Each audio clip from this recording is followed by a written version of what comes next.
Good afternoon. Welcome to the European Reference Network EuroBloodNet topic on focus on cutaneous lymphoma for patient organizations. This is a collaboration with the Lymphoma Coalition, the Cutaneous Lymphoma Foundation, France Lymphoma Espoir, and EuroBloodNet.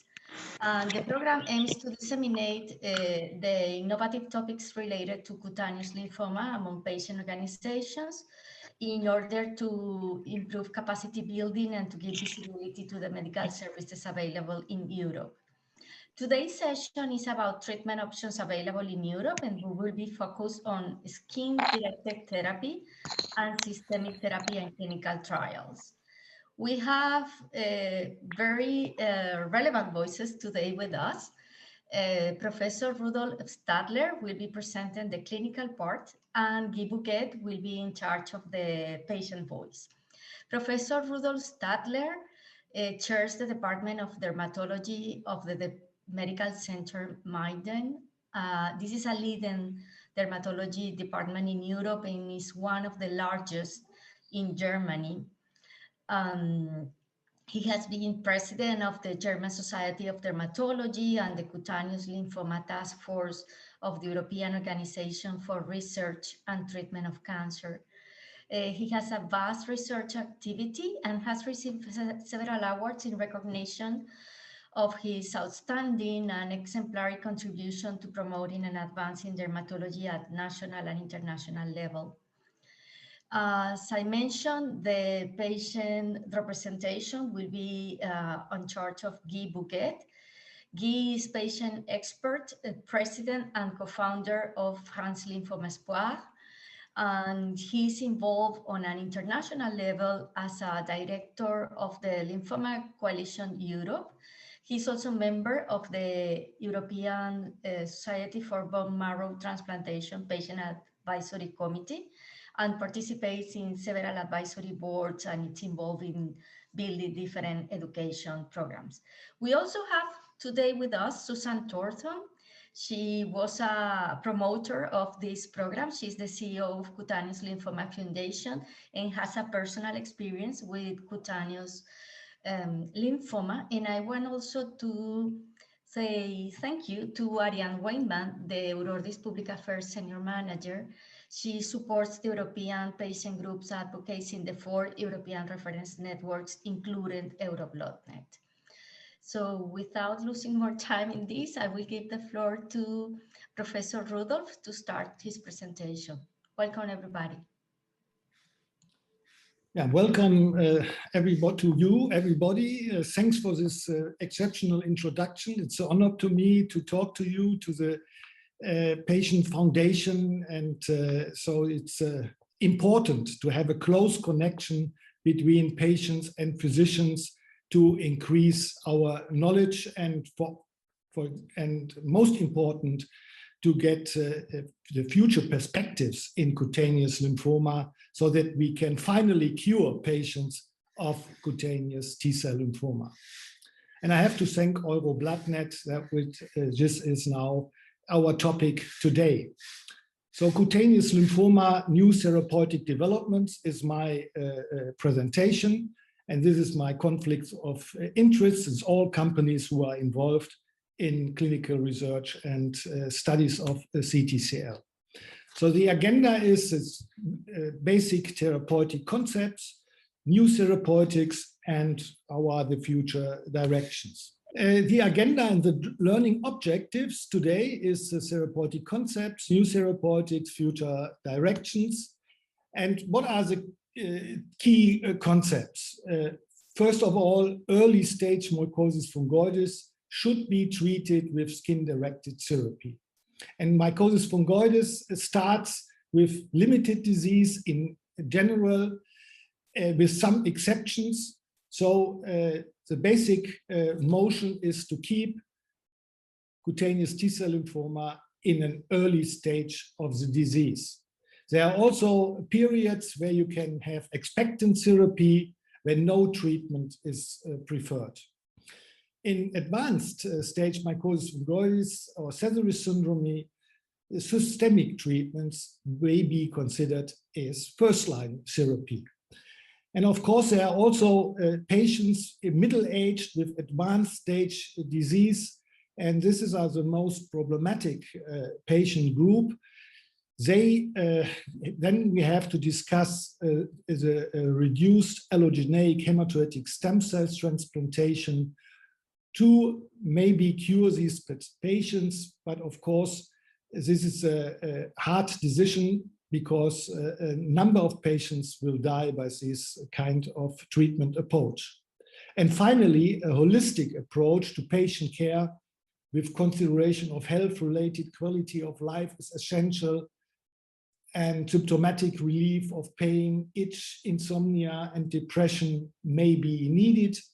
And by our international ProClippi study, we will also address these questions. What we know from the past is some basic principles to avoid cytotoxic therapies as long as possible.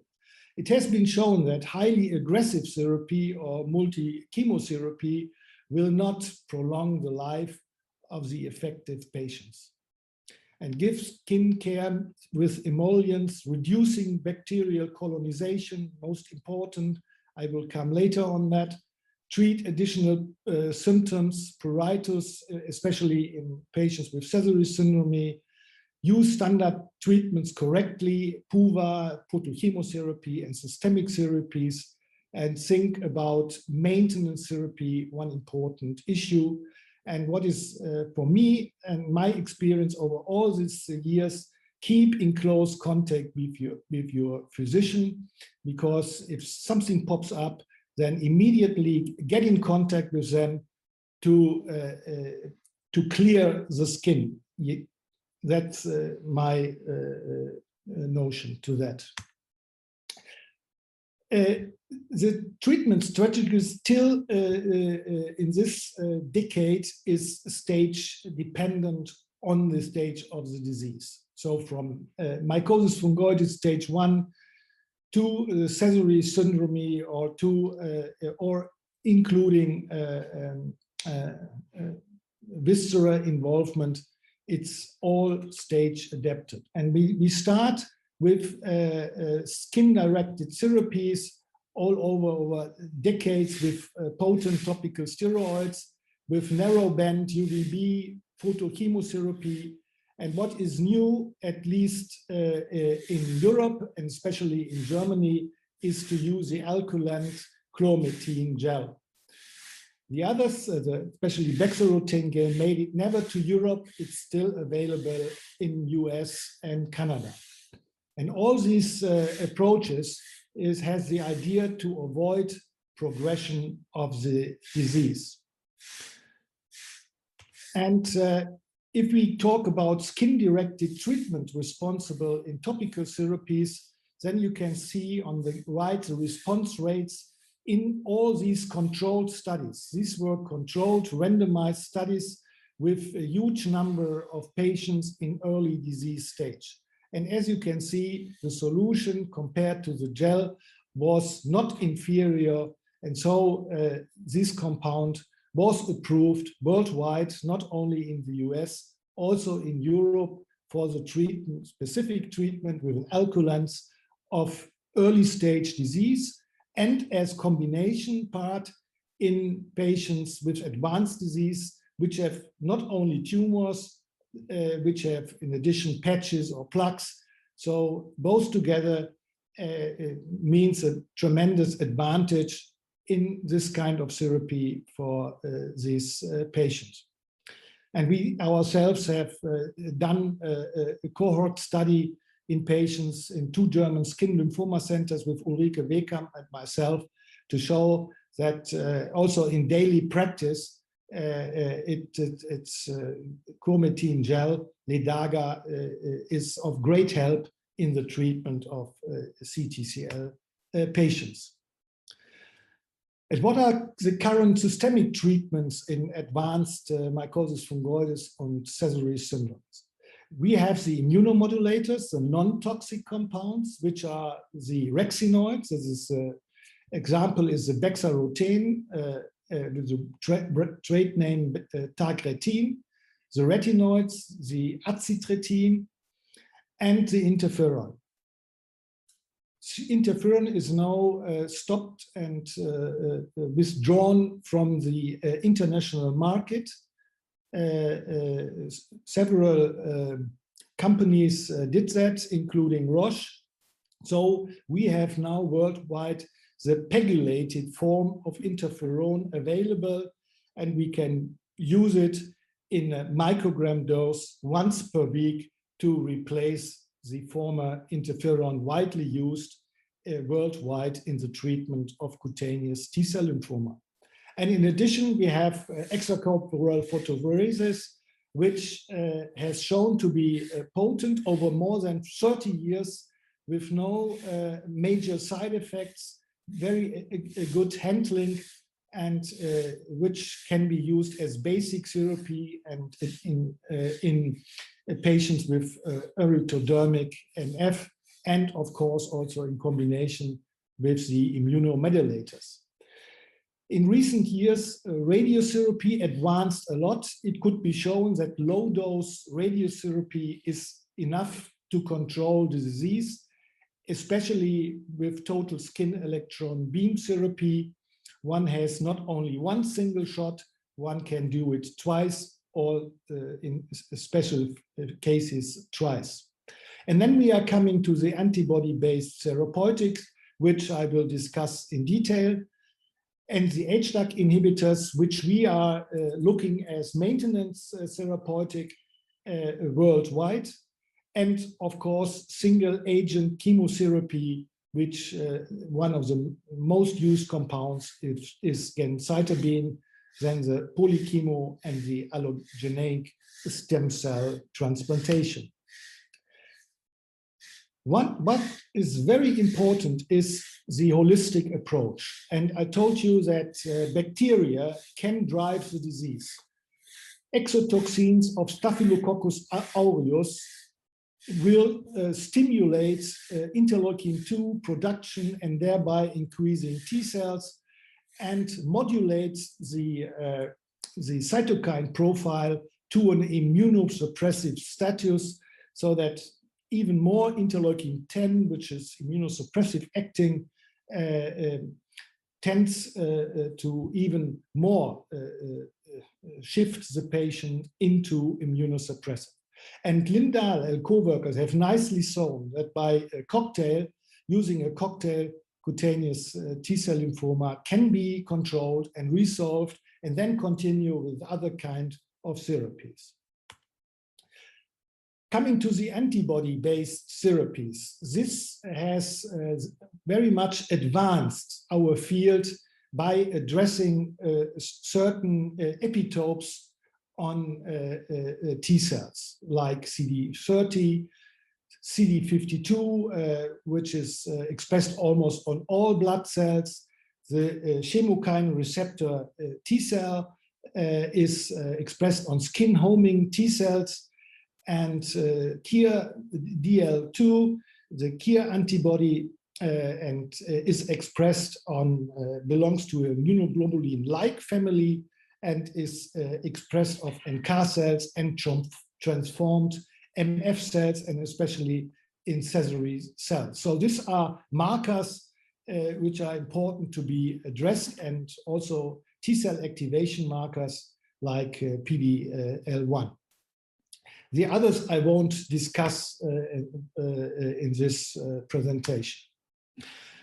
So what is now approved worldwide is three compounds. This is brentuximab vedotin, mogamulizumab, and for third-line therapy, alemtuzumab.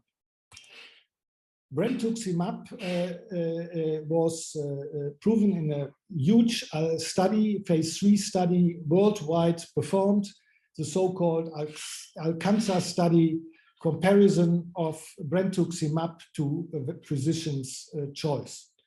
And it could be shown over now 3 years that almost 55% reached the primary intention of treat population, the overall response rate lasting more than 4 months. And this was highly significant against physician choice. But what was the most important is that the progression-free survival lasted almost 17 months, which we have never seen with any other kind of treatment in the past. And here you see this survival, not the survival curve, the probability of PFS, and the red line, the ones which were centered and belonged to the brentuximab vedotin treatment group. And for example, this is a patient which we treated very early, where the drug was not approved, only approved for second-line therapy in Hodgkin's disease. Then we used brentuximab vedotin. These red bars are the columns, are the cycles. And here you can see the tremendous involvement here of the leg of this patient with CTCL. And this drug is given every 3 weeks. And then we increase the cycles, and he's now still a couple of years later free of disease. And besides that, besides clinical studies, there is a real world. And my dear colleague Julia Scarisbrick, head of the Birmingham Lymphoma Center, she did a case study on CD30 positive cutaneous T-cell lymphoma, and she could show and prove that all these patients showed major either complete responses or partial response, or at least stable disease, and in some depending on the grade of CD30 expression. And what we know today from extensive further research is also patients with large cell transformation will benefit from this drug, even patients with low numbers of CD30 positivity. And to increase the PFS, one can combine this drug with skin-directed therapies, where what we did, we either lowered the dose of brentuximab to 1.2 milligram every 3 weeks, and when we saw progressive disease, then we added skin-directed therapies, and we could increase partial remission and stable disease without increasing toxicity. The other important antibody is mogamulizumab, a humanized anti-CCR antibody with a difficulated FC region. This, as you know, CCR4, as I told you, is expressed on homing T cells, and also in circulating T cells, and on so-called tracks, the regulatory T cells. And mogamulizumab induces towards the malignant C cell antibody-dependent cytotoxicity, so to destroy, and it's also a double hit by addressing these regulatory T cells. And this big study, it was a huge study with 186 patients, the so-called Maverick study, and you see that especially patients benefit from it with Sézary syndrome, with the leukemic variant of MF, and also this patient cohort showed a highly long-standing duration, which lasts for Sézary syndrome patients over 17 months. The drug is applied by infusions weekly in the first month, and then twice a month on day 1 and 15 following a 28-day cycle. And here the PFS compared to the vorinostat shows the priority of this compound gegenüber HDAC inhibitors. And here, for example, Sézary patients with which is under therapy with mogamulizumab, And what is, besides that he's off erythroderma, what is mostly bothering these patients is an enormous pruritus. And this is gone after 2-3 cycles. They don't have any symptoms anymore, which reduce their life quality a lot. And another effect is of mogamulizumab, because the tracks are addressed, the T-cell regulatory cells, that autoimmunity can be induced. And this autoimmunity is somehow beneficial for the patients. So these induce cytotoxic T cells, and which kill the malignant ones. And so there were 2 patients which are free of disease, and which was reported by Martine Bargot from Paris. So these are exceptional results. And one other big point is, how can we maintain the achievements with this modern kind of therapies? That led us to maintenance therapy in patients with mycosis fungoides or Sézary syndrome. So this is a really neglected topic. Nobody focused in recent years on that. Can I do maintenance therapy by PUVA therapy or narrowband UVB or bexarotene or whatever? And we started a study with resminostat, which is an HDAC inhibitor, and introducing worldwide in a controlled study. And this concept of maintenance therapy is according also to the stage that you get these patients in 2B, from 2B back. Of course, you can't recalculate them into stage B, but clinically, they don't have any tumors anymore. And then the question is how to maintain the non-tumoral stage. And then the patient has to be treated and not only be observed. And that is the key question we kind to address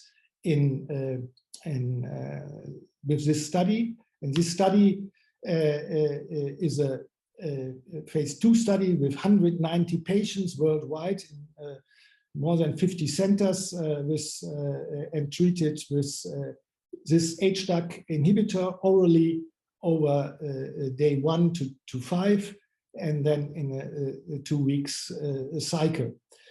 So we hope that we can present you. We have almost finished the study. We have 180 patients now, and we are still 10 missing. So we hope that we can get these 10 patients randomized in this trial, and then give you the data next year. So what are the new therapeutic developments done by the EORTC CLTF group? And this is our agenda, studies which are already closed, or and others which are upcoming in this year. So the one which is completed was the so-called PARC study, the phase 2 trial of atezolizumab in the treatment of stage 2B mycosis fungoides and Sézary syndrome in relapsed refractory stage of the disease after at least 1 previous systemic therapy. And the primary objective was to determine the anti-tumor activity of atezolizumab in these patients cohort, and this assessed in terms of the overall response rate. And this study is also combined with translational research. These results of this study will be presented by myself at the October meeting of the EORTC CLTF in Marseille, organized by Professor Bargot from Paris. And the upcoming one is one study which is called REACH. You can follow these studies by clinicaltrials.gov. You can read the whole text and in more detail than I can present it to you in this lecture. The aim is to study and determine the etiology of clomidine gel-induced skin drug reaction in early stage mycosis fungoides for cutaneous T-cell lymphoma, and to determine the primary objectives, the activity of the drug as measured by response rate in patients, Treated with this chromatin gel without drug reactions, we will have 3 groups, and which will have no reaction. Ones who have reaction, when we will lower the application rate, and the 3rd group who have severe reaction, then we will skin testing and go in more detail what is the reason for this skin irritation or allergic contact dermatitis, and besides that we do translational research. And the other trial is the so-called 1820 MOGAT trial, also sponsored by the EORTC. It's an open label phase 2 multicenter study of this anti-CCR4 monoclonal antibody plus total skin electron beam therapy in patients with stage 1B, 2B cutaneous T-cell lymphoma, and to evaluate the progression-free survival rate at 48 weeks in combination with this CCR4 monoclonal antibody and TSEB. And also this study is combined with translational research. How are the future directions? In the last 10 years, a number of important papers came out to show where our mutational load is located in which signaling pathways. The information from the outside to the cell goes through a number of molecules which can be mutated. And so far, we did not succeed in finding one major mutation. Like in melanoma, we can address BRAF in 40 to 50% of the patients. This is not the case in cutaneous T-cell lymphoma. It's much more hard work. And then to look for any mutation in these patients, and then to ask the question, do we have molecules in which we are able to stop this signaling pathway, which the patient could be benefit. And one study closed with the dimethyl fumarate in Sézary syndrome and MF, which inhibits the NF-kappa B pathway. So we will see what is coming out on this phase 2 study. And the other ones, the antibody molecules, I discussed with you. And the ones which is now in the phase 2 study is an important one, is in a development out of Europe, out of France. This EPH 4102 is now called lacutamab, is the first in-class anti-KIR DL2 monoclonal antibody, and has been shown in this phase 1 trial to have an excellent response rate in this early phase 1 trial, and an excellent side effect profile. And now this study is brought into a phase 2/1, which is performed in Europe and also in the US. And I think next year, end of next year, we will have some more data about the potential role of this lacutamab, this KIR DL2 monoclonal antibody. And the other one is the ones with addressing the PD-1, PD-L2 TL1 axis. And what we have seen is yin-yang in so form that we have patients who benefit excellently and others who progress tremendously. But in the moment, we have not the right idea and the right molecule identified. There might be one which gives us a hint which patient would benefit from PD-1 or PD-L1 therapy. But this we will answer, I think, I'm sure, in the next couple of years. So what is summarizing what I've told you is, and what are the take-home message, is that still today, stage-adapted therapy is of utmost important, and this in close contact with the patient. There is no gold standard, but there is a number of ways to do it wrong. So this should be known and is a major strategy. Second, these antibodies I showed you, these antibody-based therapies, improved CTCL therapy in recent years. And with this, we can, in combining these new compounds, we may advance the field and patients will benefit from that. And then on the third point, maintenance therapy as an important concept to keep the patient at least with minor involvement of the skin or totally clear. But since we do not have any cure, so maintenance therapy is of utmost importance. And then I told you that the antibiotic therapy and the bacterial exotoxins drive the malignant process. So there must be a holistic approach to patient care. Besides antibiotic therapy, decrease the colonization of bacteria on the skin, and besides that, treat pruritus and pain and everything what bothers these terrified patients. And of course, we have to work hard to design new clinical studies and do basic translational research to improve the field in the near future. So thank you very much for your attention.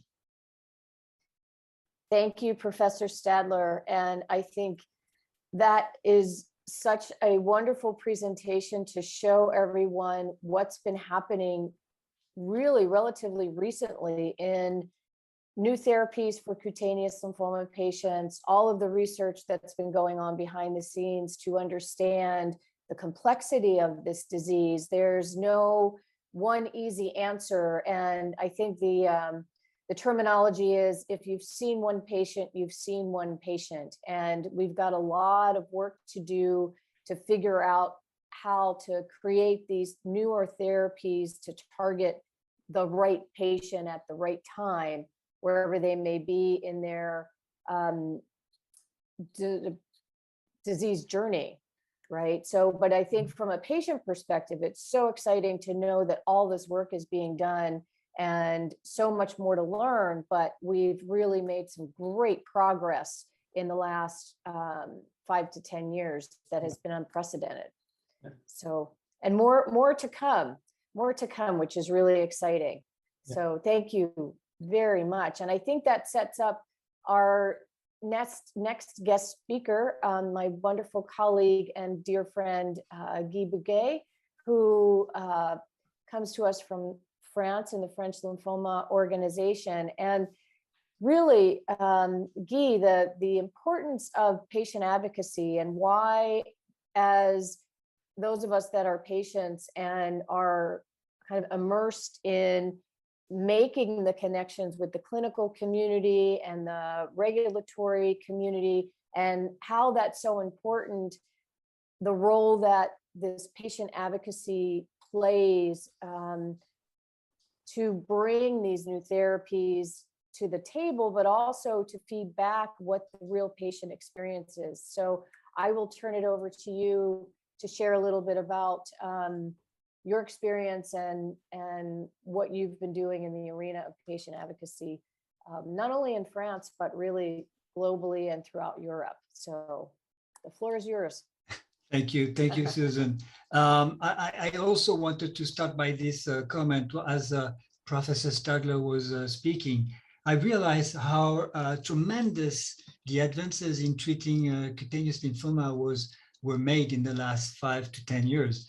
I mean, as far as quality of life, with the appearance of this gel that is now helping people to have a better quality of life, but all those new molecules, those antibodies, and we see that there's new one coming up. So it is just really, it is just amazing what's happening. But I know it is an area where there was a lot of unmet needs, and it is important that the industry and the researcher focus on this side of science.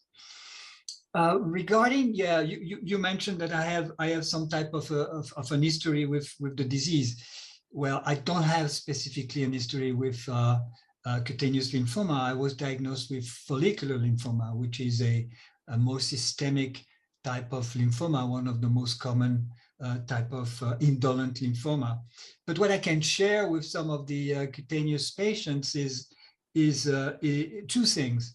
The one thing is the fact that the indolent form of lymphoma I had was a recurring type of lymphoma. It's a lymphoma type that basically relapse every so often. For some people, it does not relapse, for a very long time. For me, I felt like, yeah, it is very similar to what some of cutaneous lymphoma patient can experience, which is a relapsing period that is very short, and basically having to increase into the treatments potential and treatments availability.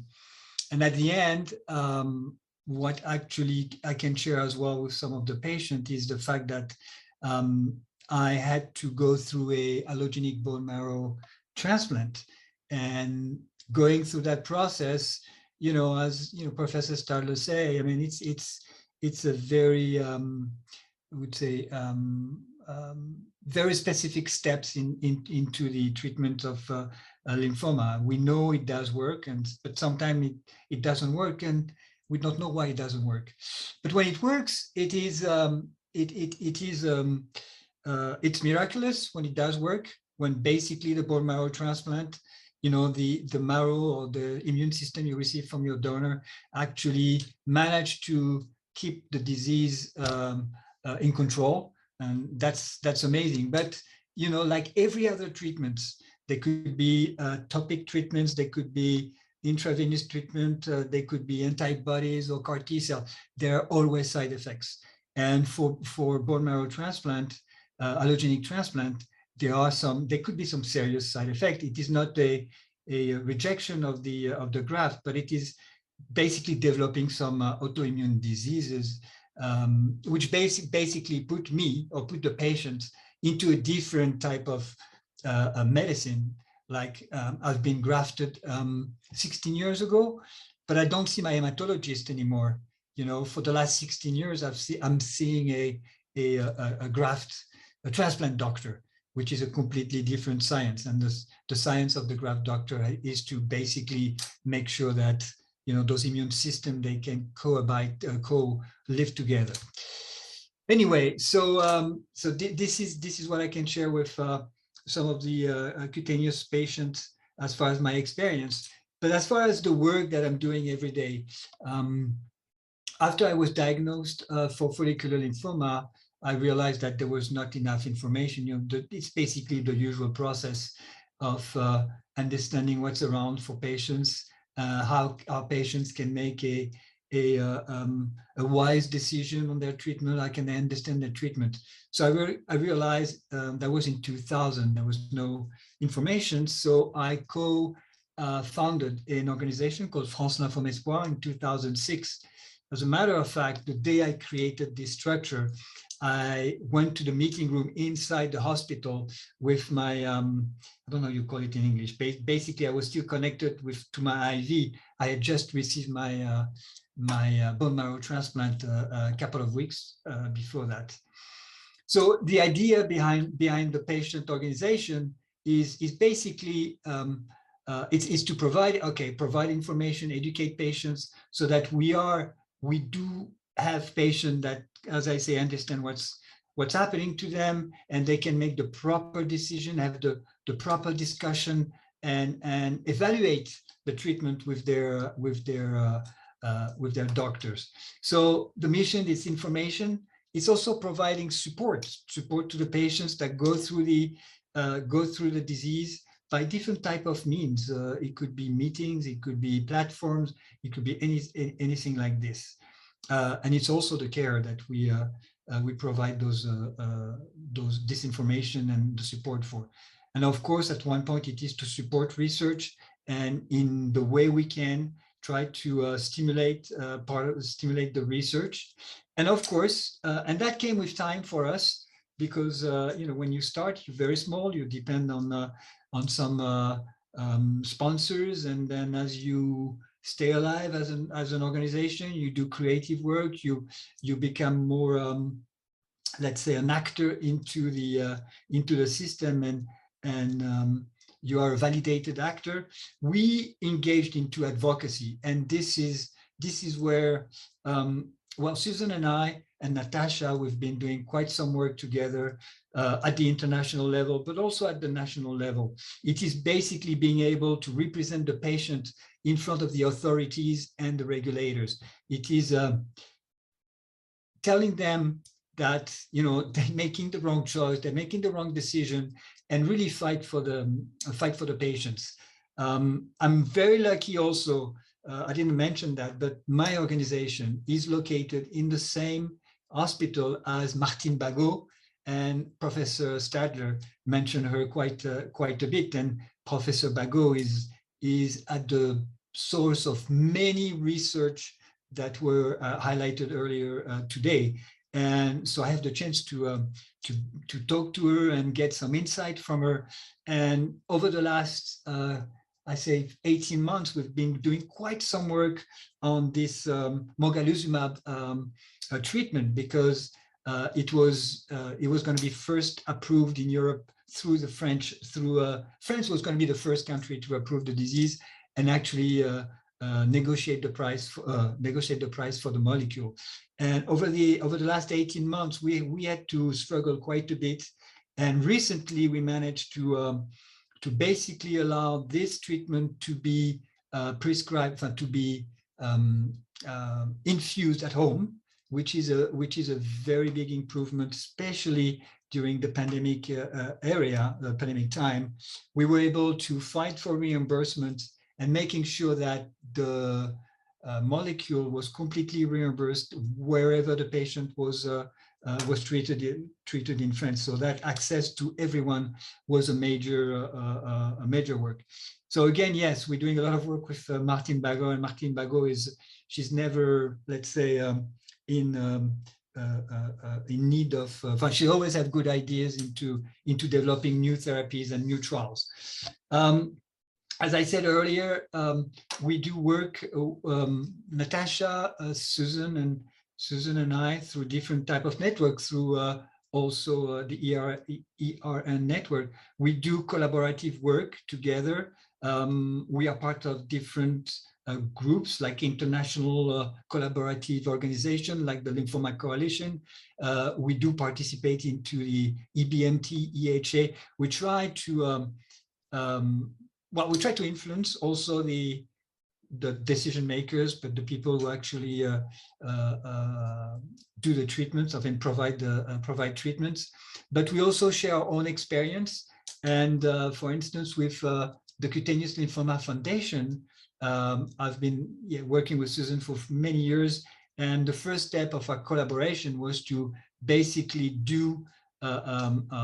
create a brochure for the French patients. And we used the model of the coalition for the Cutaneous Lymphoma Foundation. We used that as a baseline for the development of our brochure, and we of course adapted it to the French system. And it was key to have someone like Susan, because over the years we had also, as a patient organization, neglected those rare lymphomas, and if it hadn't been for Susan, I don't think we would have done it as fast as we've done it. And it is today, I must say that the brochure, the document that we created, is extremely well perceived and used by patients and doctors.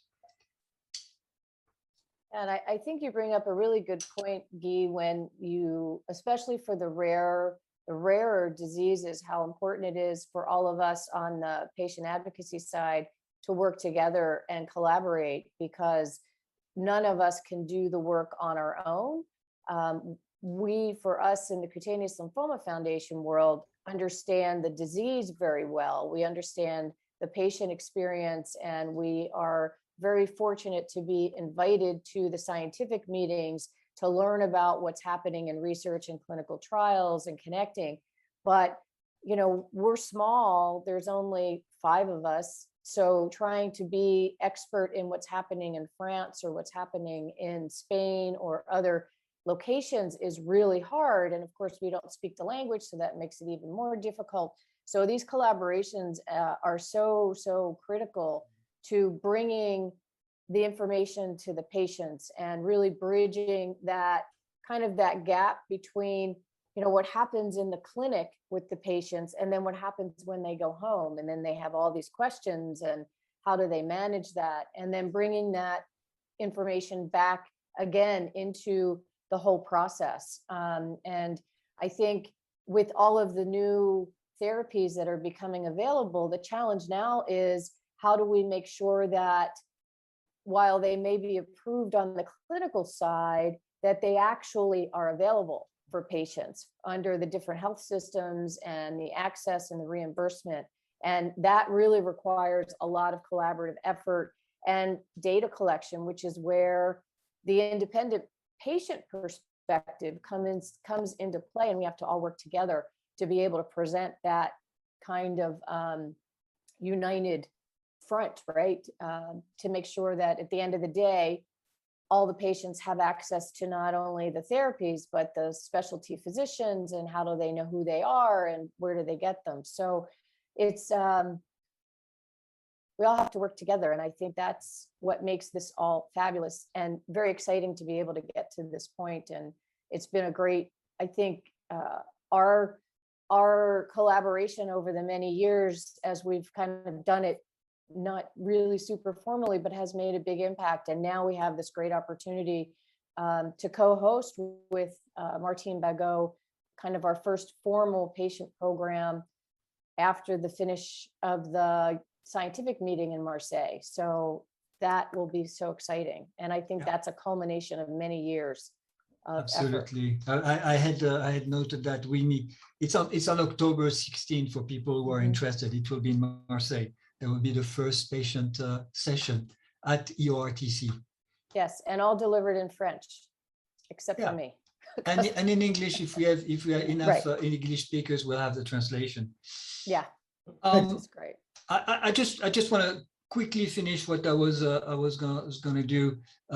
Talk about. I mean, patient support here. You have like the brochure that we've done, but I want to cover some of the challenges because we've done a survey to identify what were specific challenges for those rare types of lymphoma, and we measured Hodgkin lymphoma for young adults, and we measured as well cutaneous lymphoma, and it is a really a disease of its own, of course, and they are also added to the fact that there are so many different subtypes of cutaneous lymphoma that don't get the same type of treatments.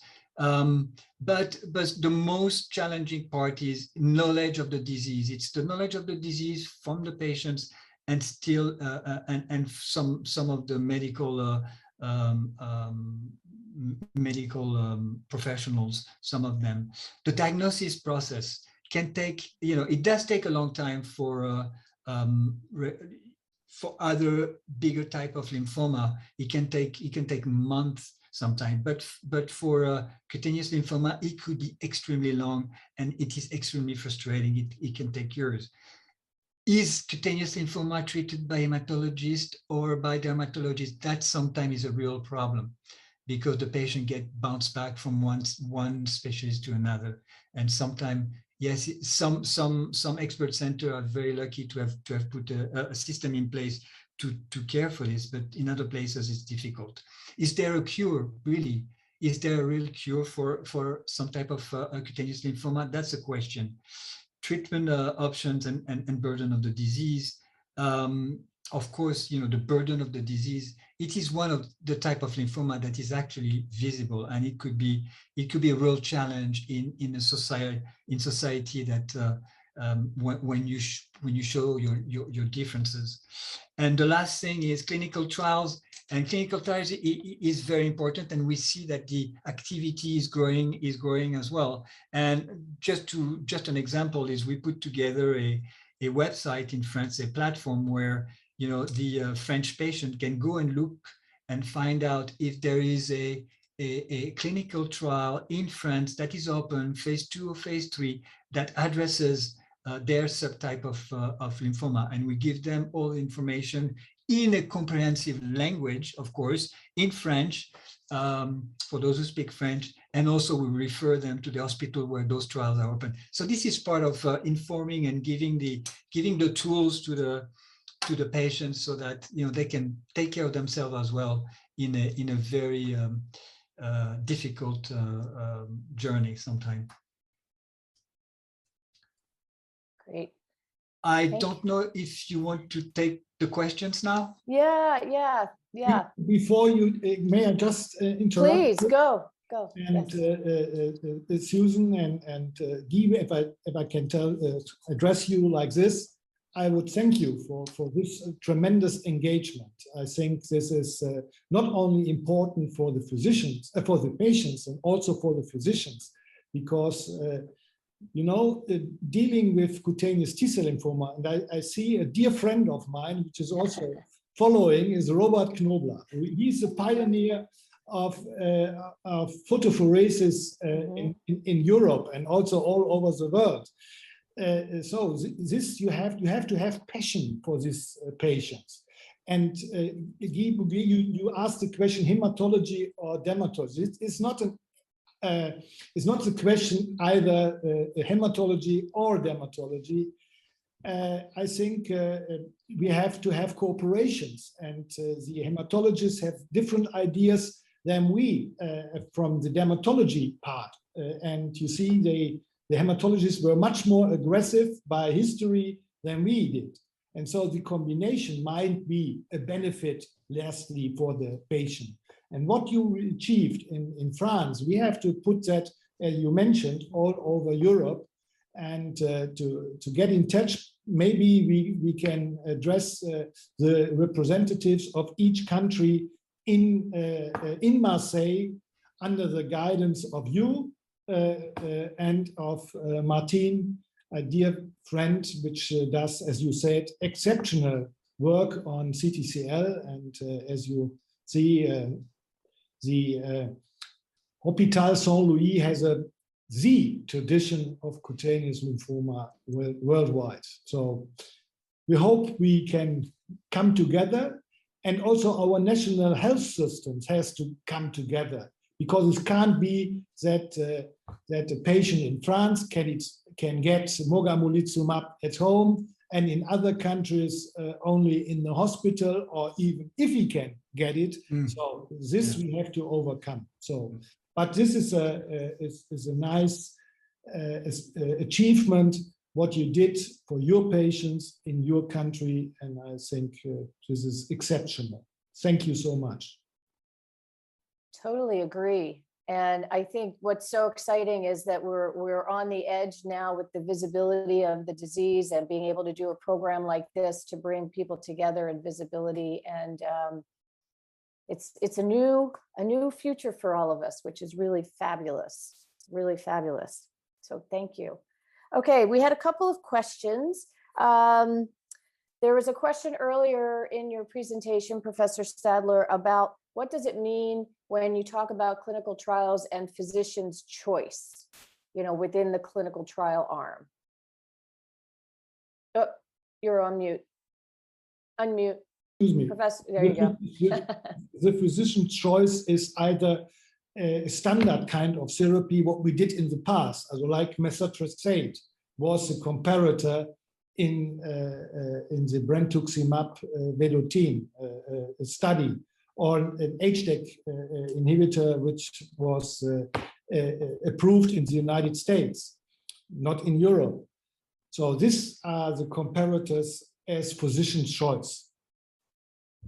Right. So it gets complicated, especially in a rare disease, when not all the treatments that may be available are actually available in the country that is conducting the clinical trial. So it gets even more challenging. That's But right. yes, which hopefully will be in the future, that won't be the case, but we shall see. In spite of the fact we are living either in the US or in Europe or elsewhere, our dear colleague Pietro Quaglino is the head of the lymphoma unit in Italy. He has shown through the ProClippi study that patients, whatever we do in the United States or in Europe, have the same prognostic index.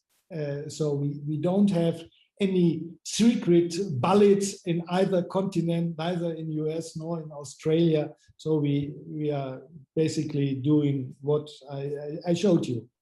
But the skill is to combine it correctly and use it timely. That's a secret in handling lymphoma patients.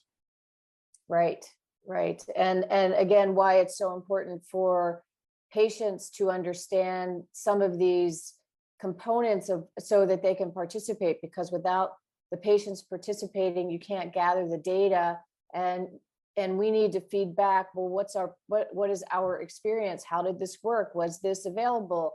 Would a home infusion be a good option? Would that be, so you've got to collect all of that information and put it together for the best possible way to treat and share it amongst all the clinicians worldwide.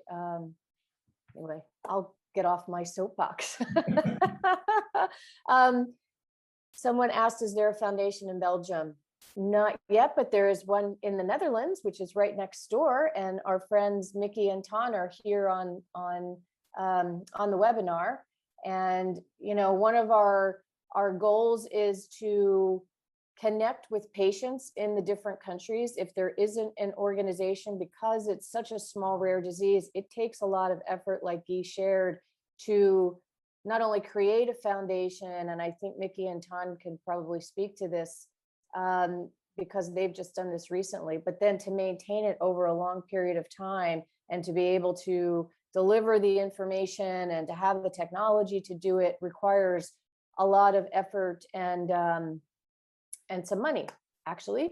So, the goal is really to connect everybody and to leverage our colleagues from other bigger lymphoma groups like Guy's and plug in the cutaneous components kind of underneath within the country. So, we're starting, but we're happy to help you in any way and connect you into the larger cutaneous lymphoma community. So feel free to reach out to myself or to Guy or to Mickey and Tan. And I'll put my my email here in the chat so that you can reach out, and happy to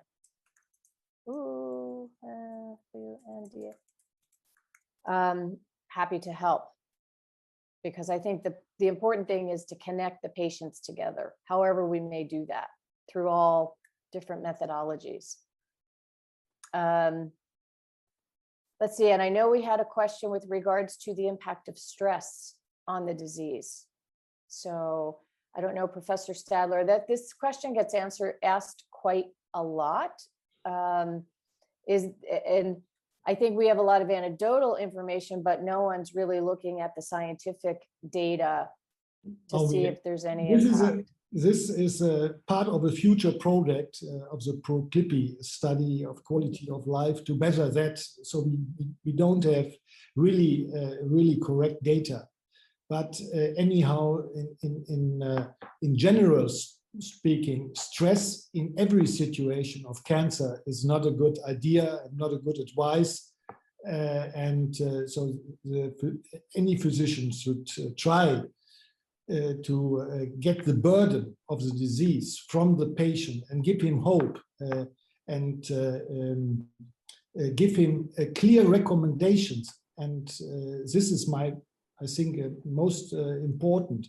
Personality of the physician, strong arguments, not jumping from one argument to another, keep the line, what you are doing, what you are saying, what you are diagnosing, and what kind of therapy you are. And be open to call another colleague for a second opinion or third opinion, whatever. And that will, then the patient will benefit and will trustful in the university, hospital, or elsewhere, and of course in the leading physician. Yes. Yes, absolutely. And I'll also jump in to say that through the Lymphoma Coalition, we do a global patient survey around the world every 2 years directly to the patients. And in the last global patient survey, we had over 500 cutaneous lymphoma patients and caregivers. So we were able to pull that data out, and it's data specifically from the patient experience, which adds that part in a data format into the mix. And we'll be launching the 2022 survey early next year, and hopefully we can engage all the physicians to share that with their patients to get more responses. And the more responses from around the world, we'll be able to slice and dice the data by geography, by the different diseases, and we're adding an additional 5 specific questions for cutaneous lymphoma patients, asking more about, the impact of on their to what Guy had mentioned, the physicality of the disease and how does that impact their quality of life, and some questions around, sleep, and diving a little bit deeper. And then from there, we can do more and add back into the ProClippy. So the ProClippy, Professor Stadler, do you want to talk? Can you share a little bit about what ProClippy is? Because I know no one on the Yes, that's a coalition of the International Society of Cutaneous Lymphoma with the European Cutaneous Lymphoma Group, and which was founded together with the leading female persons, Young Kim and Julia Scarisbrick. And the opening meeting we had in Stanford years ago. And then we divided the part of early disease development and how many patients will advance per year to advanced stage of disease. This gave us the first real life data that we can judge about 5–6% of the patient will go into another stage of the disease. And our US colleagues are focusing on advanced disease. Then we ask the question, how many delay is associated with cutaneous T-cell lymphoma diagnosis? But as Guy mentioned, I think we made major advances, at least in the last years, in diagnosing cutaneous T-cell lymphoma. We advanced the field in blood criteria and involvement, especially from the Leiden group, Martin Vermeer and Van Dongen.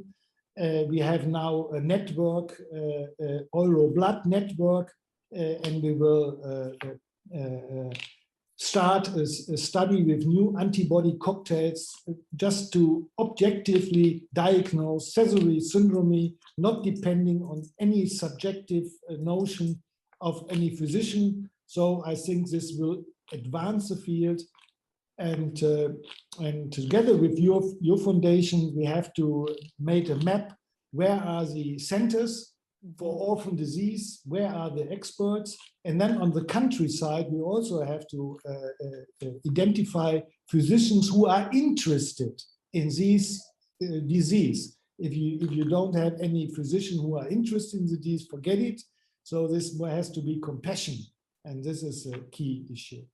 Yes, a lot of work to do. We'll be circling back to you for all of that so we can update our European center listing. Yeah. We just finished updating the US list, so on the website. So I'll get your help for that. Yeah. I know Guy had to jump off, so we want to just thank him for his time and efforts. And he's been such a wonderful proponent for cutaneous lymphoma patients in France. It's been delightful to work with him. I know we're finished a time. We did have one very clinical question. If you have another moment, Professor Stadler. It sounds like a patient that is trying to determine, it sounds like a Sézary patient, and did okay for the first cycles of treatment. The Sézary counts went down, but they're trying to figure out, I guess, with their physicians, when are the counts low enough that you modify, like you were talking about, right? The maintenance. Yes, you got the question quite right. And this, I was shown the total number of T cell counts. This is not the criteria. We are far further in the development. So we have special criteria. These are CD4 positive, CD26 negative T cells, or CD4, CD7 negative T cells. These are the major characteristics. And this has to be followed. And these are the parameters to classify B0, B1, B2. And then you do FACS analysis. And this has to be done, let's say, every other 8 weeks or 12 weeks. And then you see the decline.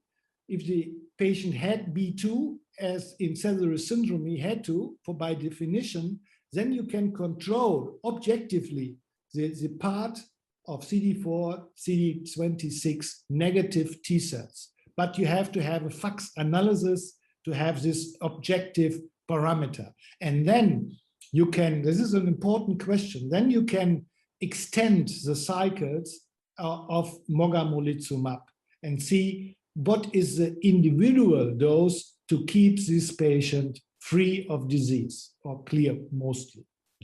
Right, so it's the combination, some very important things I think that you raised. It's important for patients to be seen, especially with more complicated subtypes, to be seen with experts in the field. So you need to be at an expert center, and they need to have the right tools for making sure they can actually understand what's happening in the biology, in addition to seeing what's happening physically on the skin, and then having those conversations with the patient and an expert physician with the data to determine how the treatment should be done going forward, and then to be monitored very closely, because we just don't have that many patients and we've got these new therapies. So we're learning as well, and it really needs to be individualized. So thank you. I think it's so critical for patients to find their way to the expert centers, even if it's just for a one-time second opinion.